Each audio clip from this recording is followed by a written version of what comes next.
네, 안녕하세요. 네, 7주차 강의 시작해 보도록 하겠습니다. 네, 오늘 할 거는 이제 1학기 마지막 부분, 대부분 수업 중에 마지막 부분인 배열에 대해서 공부를 해볼 겁니다. 배열 같은 경우에는 반복문이나 조건문보다는 사람에 따라서 덜 사용할 수도 있지만 그래도 프로그램을 만들 때 꽤나 자주 사용된다는 그런 특징을 가지고 있습니다. 자, 오늘 배워볼 거는 배열에 대해서 공부할 거고요. 또 이제 문자열 같은 경우에는 2학기 부분이지만, 배열을 가지고 이제 조금만 응용을 시키면 문자열도 이제 다룰 수가 있기 때문에 일단 집어넣고요. 만약에 시간이 안 되거나 여건이 안 된다 하면은 배열만 공부를 하도록 하겠습니다. 해서 저희가 일단은 과제, 6초차 과제 4번 부분을 좀 많이 놀랐던 기억이 있어요. 네, 변수가 꽤나 많아서 그런 걸 수도 있을 것 같은데요. 이런 식으로 변수가 되게 많죠. 변수가 되게 많은데, 이런 식으로 이제 변수가 많아지게 되면은 또 눈에 보는 것도 좀 복잡할 겁니다. 이런 식으로 변수가 3개, 간단하게 변수 3개를 만들어라 하면은 A, B, C 같이 간단하게 만드셔도 되고요. 만약에 변수가 5개 만들어야 한다 하면은 간단하게 또 A, B, C, D, E 같은 걸로 만들어낼 수가 있습니다. 여기서 궁금한 게 생겼습니다. 여기서는 만약에 변수를 100개를 사용해야 합니다. 그러면은 이거를 어떤 식으로 만들어야 될까요? 이게 A, B, C 같이 이렇게 계속 이렇게 적는 거면은 한계가 있습니다. 예를 들어 A, B, C, D, E 이런 식으로 계속 가다가 Z를 만나면은 A1, A2 이런 식으로 쭉 가도 될 것 같고요. 아니면은 이제 그러면은 A 마이너스 A, B B 언더바, A 언더바, C 언더바 이런 식으로 나타낼 수도 있을 것 같습니다. 근데 이러면은 좀 보기가 힘들 겁니다. 네, 과제 보여줬던 그것처럼 보기가 꽤 힘들 겁니다. 그래서 이럴 때 사용할 수 있는 게 배열입니다.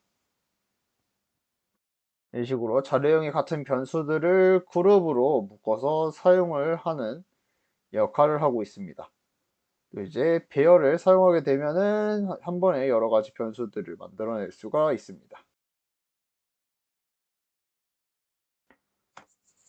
그래서 하나씩 한번 천천히 뜯어볼게요.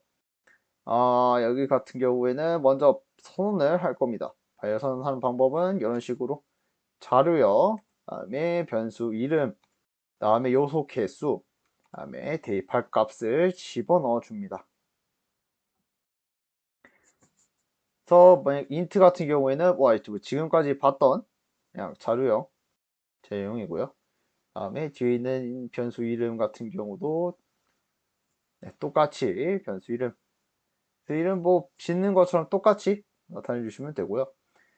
그리고 요소 개수 같은 거는 처음 볼 겁니다. 배열 같은 경우에는 개수를 지정해 줘야 됩니다. 크기를 지정해 줘야 돼요. 그래서 크기를 적는 란을 꼭 이렇게 붙이셔야 되고요. 다음에 이 크기 만든 곳에다 초기값을 집어넣는 거, 변수의 초기값을 집어넣는 것처럼 배열 안에도 이제 대입값을 집어넣어 줘야 됩니다. 해서 이런 식으로 만약에 변수를 5개 만들었어요. 변수를 A, B, C, D, E 만들었으면 이런 식으로 만들어지게 될 거고요.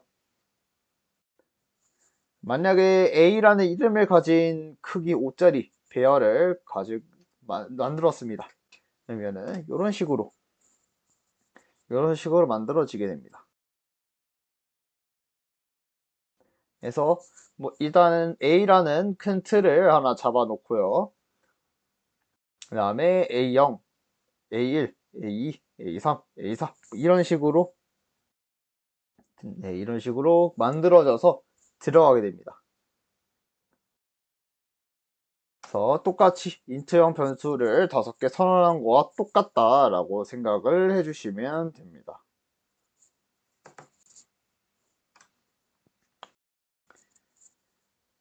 네, 해서 볼게요. 먼저 배열을 사용하기 위해서는 배열 선언을 해주셔야 됩니다. 자료형, 변수형 크기를 적어주시거나 아니면은 그 다음에 크기 옆에 또 이제 대입값을 적어주시거나 하시면 됩니다. 일반적으로 변수 선언하는 방법과 동일해요.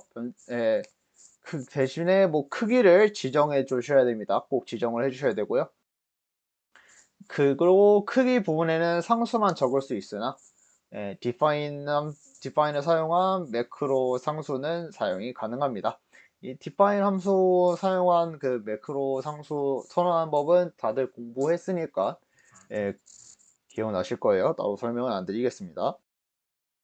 대입값 같은 경우에는 이런 식으로 뭐 일단 적고 나중에 대입을 해줘도 됩니다.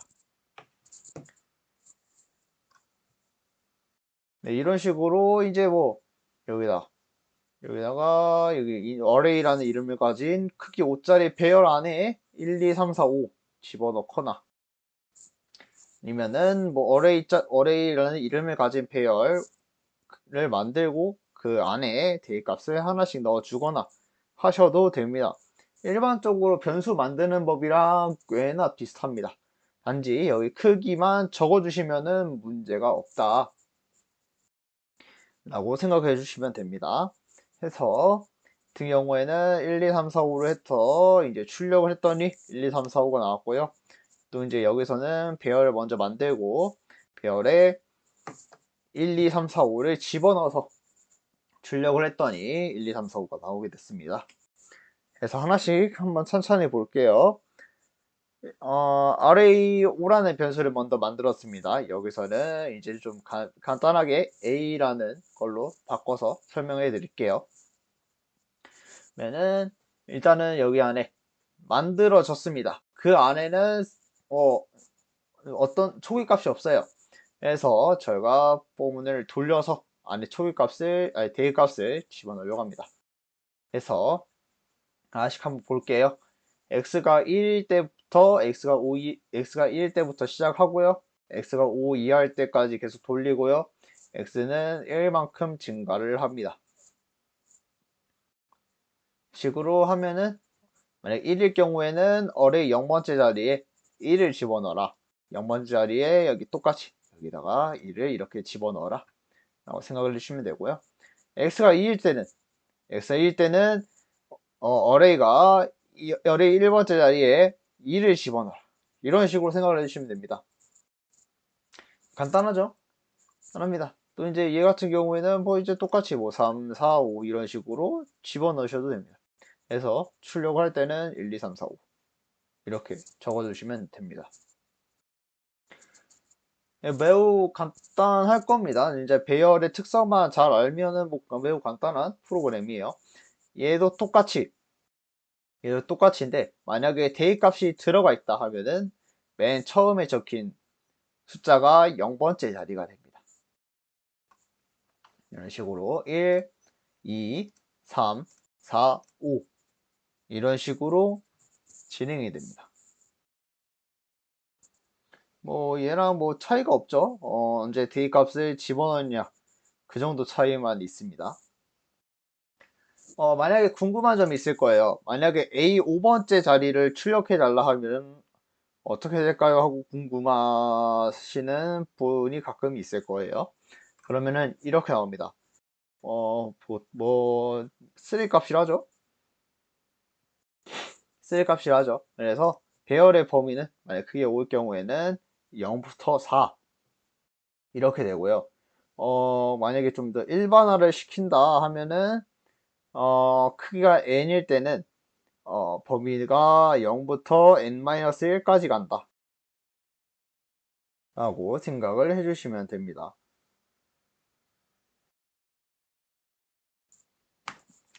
또 이제 define 함수만 이제 사용해서 나타낼 수도 있다고 했어요. 얘 같은 경우에는 첫 번째 array 같은 경우에는 define 사용해서 배열을 선언했습니다. 얘 같은 경우에는 오류가 안 나요. 하지만 이런 식으로 안에다가 변수를 하나 만들어서 그 크기 자리에 변수를 집어넣었다. 혹은 const 함수를 사용해서 선을 한 변수를 여기 안에 적었다 하면은 오류가 납니다. 여기 아래 설명했다시피 8번째 줄 하나 둘셋넷 다섯 여섯 일곱 여덟 8번째 줄에 오류가 난다고 적혀 있습니다. 식에 상수값이 있어야 된다고 오류에도 나와 있죠. 그래서 크기 값은 0보다 큰 상수만 가능하고요. 만약에 뭐 이런 식으로 define을 사용한 매크로 상수는 사용이 가능합니다.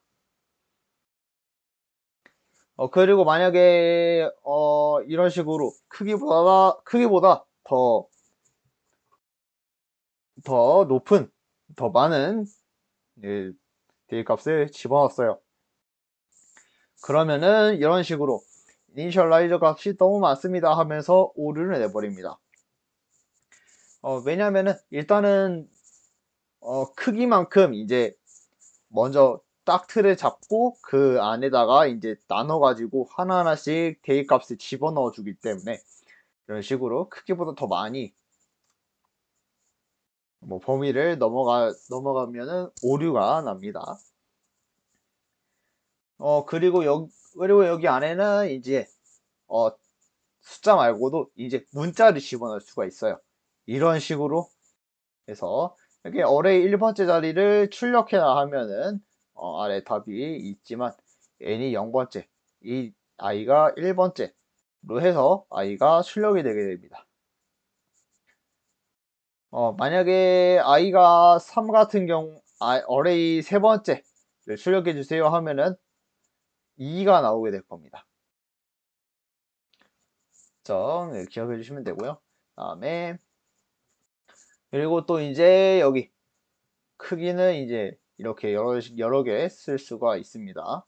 보통 지금까지 이렇게 봐왔던 것들은 다 이제 1차원 배열이라고 하고요. 여기 이렇게 크기 대괄호가 2가 있는 거는 2차원 배열이라고 합니다. 그래서 얘 같은 경우에는 행렬을 지금 배우는지는 모르겠어요. 제가 고등학교 다닐 때는 기하랑 벡터 그 과목이 다 빠져 있어가지고 그게 좀 아쉬웠는데 지금은 기하가 살아나왔으니까 거기서 배우지 않나 싶어요. 해서 배열 3 곱하기 3 배열 만들어서 그 안에 여러 숫자들을 집어넣어 주세요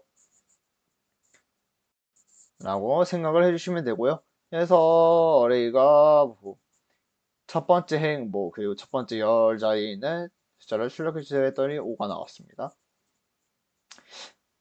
얘는 이제 수업 때 자세히 설명해 드릴 거예요. 얘가 이제 행렬을 모를 수도 있기 때문에 내 가서 알려드리도록 할 거고요. 이제 뭐 1차원 배열 말고도 2차원 배열 같은 게 있다라고 생각을 해주시고 넘어가셔도 됩니다. 해서 배열 기본적인 개념들은 다 이런 식으로 끝이 났고요. 얘 같은 경우에는 이제 좀 많이 사용을 하다 보니까 많이 사용을 하고 많이 활용도가 꽤 괜찮고 좀 사용할 수 있다 보니까 어, 시- 과제나 실습 문제들이 또 그림 뭐 6주차 때처럼 그렇게 막 쉽지는 않을 겁니다. 네, 하지만 여기서 또 잘 잡게 되면은 문자 같은 거에서도 이제 충분히 사용할 수가 있고 또 잘 활용할 수가 있기 때문에 매우 중요하다고 생각을 해주시면 될 겁니다. 그리고 문자 같은 경우에는 굳이 안 나가고 그냥 PPT로 봐서 예습하는 정도로만 뭐 진행할 수도 있고요. 원하면은 수업 때 이제 짤막하게 간단하게 설명하는 정도로 진행을 할 예정입니다. 네, 지금까지 네, 들어주시느라 수고 많으셨고요. 네, 마지막 수업 때 네, 뵙도록 하겠습니다. 감사합니다.